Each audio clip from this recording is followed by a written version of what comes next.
Hey everyone, my name is Abrion Toombs. Today I'm going to talk about college male athletes. So, what it's like to be a man and a college student and a college athlete.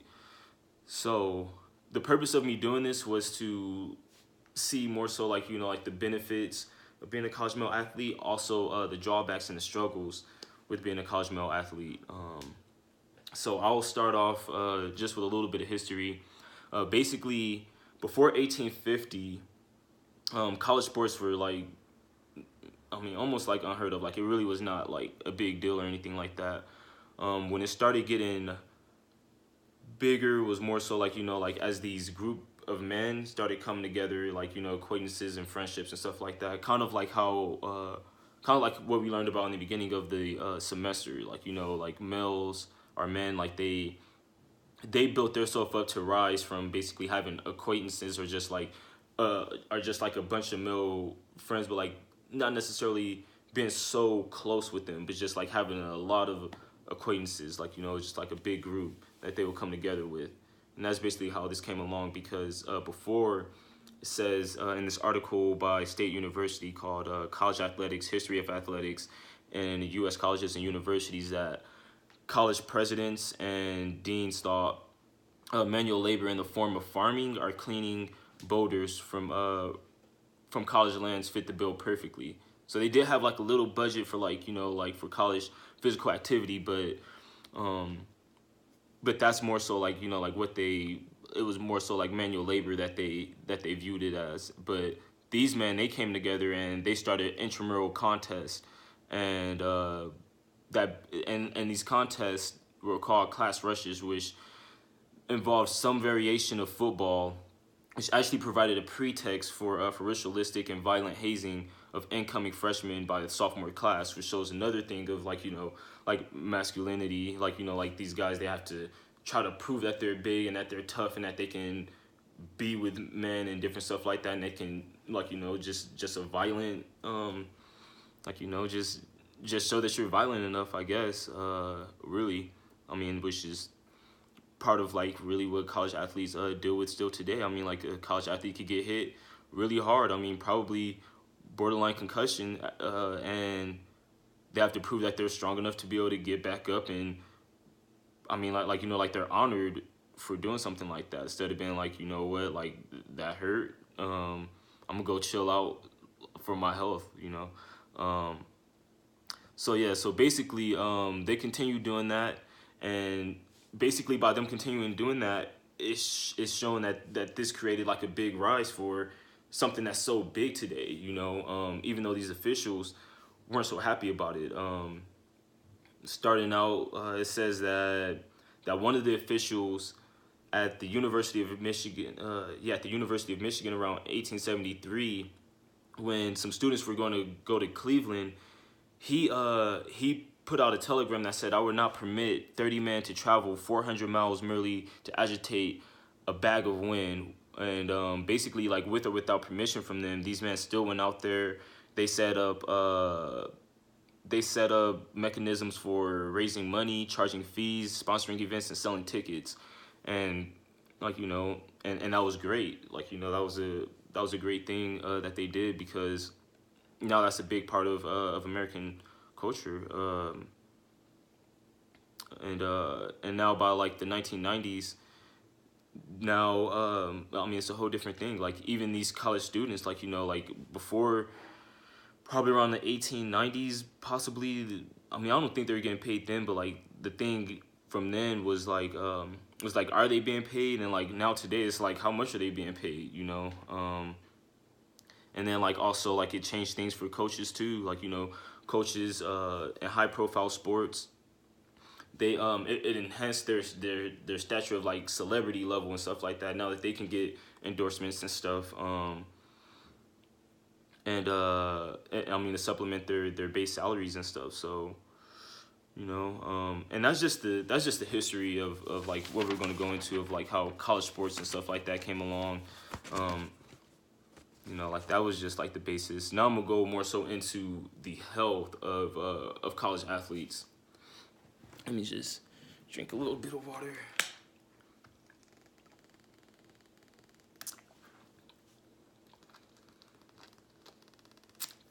Okay, awesome.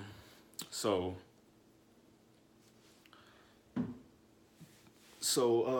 what I got here was basically like a case study on the health. So these people they got basically like a total of 2,300 college athletes and around like 700 random like non-college athletes, and they did a survey to see basically like to see how these students dealt with health, like their lifestyle behaviors and their health risks over basically 12 months.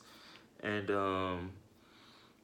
basically, like, I'll just read some of the results. So, or no, actually not the results just yet, but basically like the areas that they studied, and it was motor vehicle safety, substance abuse, sexual transmitted diseases and contraception, mental health, cancer prevention, nutrition, exercise, general preventative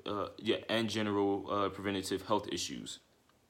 So now, the results basically were athletes demonstrated significantly higher risk-taking behaviors, and I'm sure that you remember back from like throughout the course when we saw that basically college male athletes they tend to be more aggressive and more unhealthy and take risk-taking behaviors. So to already have that as a male, and then basically going to like another level to I mean for a college athlete to be at another level than that really shows that is very that's very dangerous. I think that what comes in for a benefit for them for their health is that they have to, like, check up with doctors, or they have doctors like right there. They have nutritionists that they're able to come in and talk to. So it's really just as serious as they take it. But they have those things right there for them, and they're actually encouraged to go and do that. So I don't really know a solution for that one, except for them wanting to take responsibility and do it so much, do it more so for themselves. But it says that from the results that they're less likely to use seatbelts, they're less likely always to use helmets with motorcycles, mopeds, and bicycles, more often to drive with a passenger under the influence of alcohol or drugs, greater quantity and frequency of alcoholic beverages, greater frequency of smokeless tobacco and anabolic steroid use, less safe sex, a greater number of sexual partners, less contraceptive use, and more involvement in physical fights. So, yeah.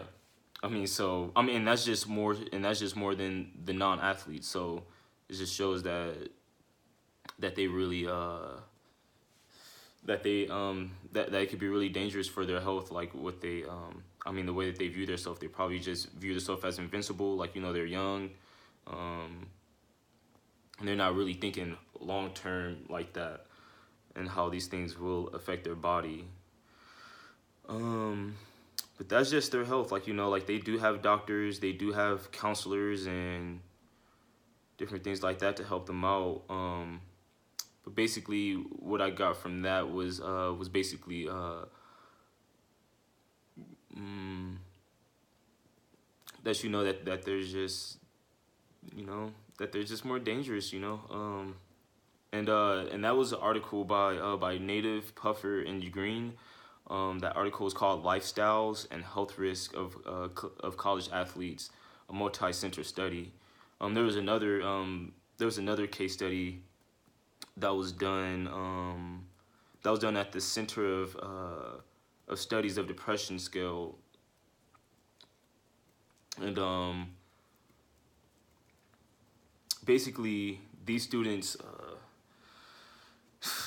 So basically, these students they only got about like 200 of them, and they wanted to test more so like their confidence levels and their self-esteem and stuff like that. And it said that college athletes had significantly greater levels of self-esteem and social connectedness, as well as significantly lower levels of depression than the non-athletes, which that's definitely a great benefit health-wise to offset all the other negative things that they have going on. But I'll basically go into the next thing about family. So what I got from family is that more so a lot of these students, they're first time college students, that they're the first ones inside their family to actually go to college. I mean, it's not a lot. It's only about what 20. It's only about 16% of student athletes that they're the first time um, student. I mean, like first time students to go to college in their family. Most of them are Division II athletes, but the issue that comes in with family too is just that like sometimes some of these students they don't get to spend like holidays and things like that with their family depending on what sport they're in. Which from like my research, it doesn't show that they like really have a big deal with that. I'm sure that they're loving what they do. Um, but basically what does happen is some of these students like they don't really know what college is all about, so they come in and they basically they aren't necessarily like really looking at really what they want to do. They're just like, oh, I like sports, so they end up just doing something sports wise. um as far as family, I mean, like it seems like family is I mean, like it wasn't too much that I could find with family on college athletes, unfortunately. I'm I'm sure that like parents and things like that come and support their kids. I'm sure they're proud of them. But that's all just like what I assume. I didn't really find a lot of research on it, so I was just going to into religion and how religion plays into sports. So what I got from there was basically how how the way that a lot of athletes view their body has a lot to do with their religious beliefs. I mean, like I'm sure that we've all seen college. I mean, like not even just college athletes, but just athletes in general. Thank God for their body as if it, I mean as for their body as their gift and their talent to be able to do what they do, basically. Um, and it also says that most of student athletes, it says that from out of 183 of them are religious. Um, and it says that also the influence of religious beliefs was a significant predictor of less alcohol and less sexual activity, although increased church attendance was not found to be a protective factor. So so like like it was basically like to me it's more so like like their faith in their religion on if they're going to do it or not. It isn't necessarily if they go more so or if they go less. Like if they have good faith in their religion, they're going to do more so the right thing. But definitely them being religious helps them to think a little bit more before drinking and having a lot of like sexual activity. um Yeah, and that's as far as like religion goes. Wasn't I mean like it's not. I mean it's not too much to find about college athletes and religion. So the next part that I want to talk about is basically like their success in society. These college athletes. So basically, there's some college athletes that are two sport athletes. It says that Kyle Parker got a 1.4 million baseball signing bonus while serving as Clemson's quarterback in 2010. So so yeah. So as far as success goes, like some athletes are able to do that. Some athletes are not. Like it's easy to see. Like I was there was also Louisville. There was some there was a basketball player who was saying that he was starving and stuff like that. Even though like he was doing all this work and different things like that for the school and stuff. So like that's definitely not successful in society. Even though you may have the to society you may be viewed as like successful and stuff like that. Although you may be really struggling behind closed doors. So I think they're still trying to. I think that they're still working on making that better in the future because even there was an incident with the Texas Christian University running back in 1974 where he got injured and he became he became paralyzed, and after 9 months, the uh, the college stopped paying for his medical expenses, and their family had to basically have a had to basically pick that up with charity. But now, like, they changed that. Like, they have it 4 years after these athletes are injured, that the college will still pay for them and stuff like that, which is great. Like, for them, and for their health and for their well being. Like, even going in, because that's hard on people. I mean, and that's male and female. That's hard on any college athlete to be injured, and then, like, you lose everything. Um, it's also showing that that success in athletes is showing that the pockets of athletes are not receiving a quality education. It's saying that some of them essentially major in eligibility. That is, they take easier majors and courses in order to stay on the field. So once they graduate, if they don't make it to the NFL, if they don't make it to the NBA or to a professional level sport, like, they basically just had a great time in college necessarily. But as far as success in society, they I mean, maybe they may be able to find something, but it's unlikely, which is which I feel like, will affect their confidence, their pride, their all those things that masculinity brings out in people. Like, like that was like, their self-confidence, all those things would probably take a hit after, like, you've been at such a high level and, like, glorified pretty much, and then you're out and you didn't make it to the next level, and you know and now you have to figure something else out, or you have to sacrifice that ego a little bit more. But the next thing I want to go into is basically the culture of college athletes. So culture wise, it's saying that due to this survey that I got from what's this guy's name, Markovitz, I believe is his last name. It says that in this article, as well, as called "Sports Culture Among Undergraduates: A Study of Student Athletes and Students at the University of Michigan."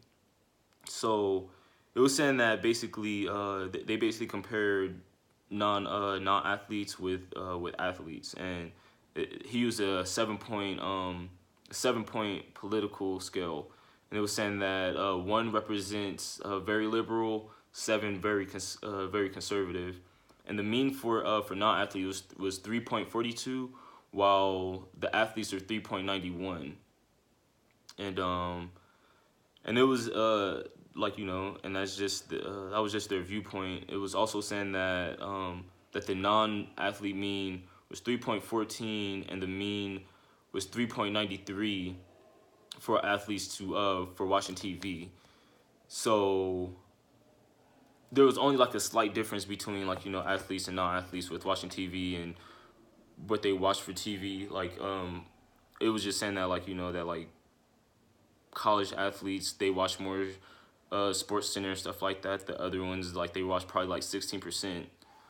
Other than that, but really, I mean, it shows that that maybe, I mean, that also, like, like, the college athletes are probably have more issues with, like, hyper masculinity and fitting into the to the male roles that are set out, the male gender roles, more so than everyone else.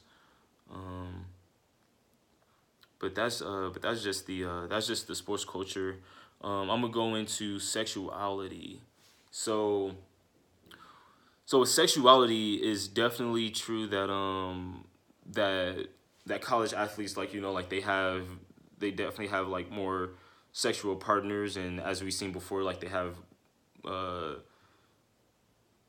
they have more so more unprotected sex as well. But there's also been a lot of things that have been coming out as well about college athletes and their and sexual abuse and things like that. And I'll go deeper into those things as well.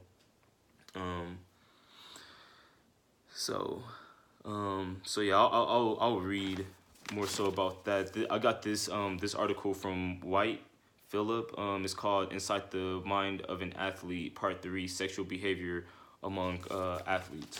So basically, what he was saying is that athletes can get carried away with the pursuit of pleasure and the only natural high that can biologically and psychologically exceed the thrill of competition.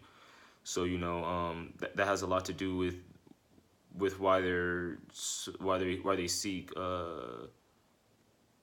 they seek sex so much, like when they're off the field. It was saying that what happens when athletes start recklessly pursuing the heroin-like high that sex delivers to supplement the dopamine and adrenaline rush from what they get from competition, they can sometimes cross the boundaries of acceptable behavior and delve into criminal activity. In the last 6 months, there have been charges of sexual assault against prominent athletes at Florida State, Michigan, Vanderbilt, and now Oregon. College athletics is awash with sexual assault scandals. It's not just aggressive sexual behavior that athletes seem more prone to than non-athletes, but also pornography addiction, promiscuity, and adultery. It says also that at practice and in games, athletes are held accountable by their coaches and referees, and if they break the rules, there are specific consequences. The problem off the field is unregulated environment, and that's where athletes can channel their aggression and energy into negative behavior cycles that are hard to break. And we're in a culture that glorifies athletes, and so we're often unwilling to punish them when they misbehave. So, yeah, I mean, so that's just more so like what they're dealing with as far as being a man and things like that.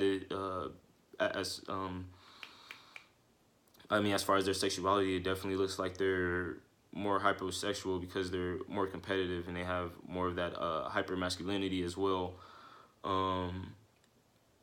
What it did say later on is that it's really like like how they're dealing with their prefrontal cortex, and what's helping now with these type of things is meditation. It was saying that engaging in low stimulation activities such as meditation, prayer, reading, and walking can help athletes bring their prefrontal cortex back online. Paying attention is a great way for athletes to keep their emotions in check off the field. So